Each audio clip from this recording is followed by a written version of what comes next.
আছে, আমার তোর ওখানের আনস দেখ, এখন তুইও তোর হাতে।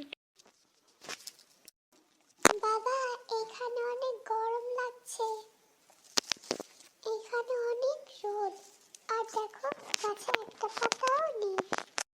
বাবা তুমি বলিকে কেন অনেক সকালে রোদের লেগে এমন করে লেগে ছাতাও কি আনোতে ভালো হবে। এই দেখ, এই গাছটা কি সুন্দর, আর এই গাছে চড়ি।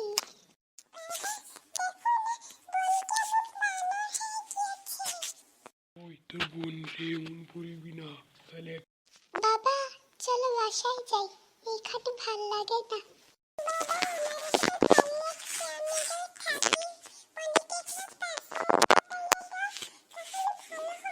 দুইজনের আলাদা আলাদা কথা, কারটা বলবো না দা নাকি তোরটা। বাবা চলো কালকে আমরা নদীতে ঘুরতে যাব। হ্যাঁ আচ্ছা মা, ঠিক আছে। চলো এখন বাসায় যাই।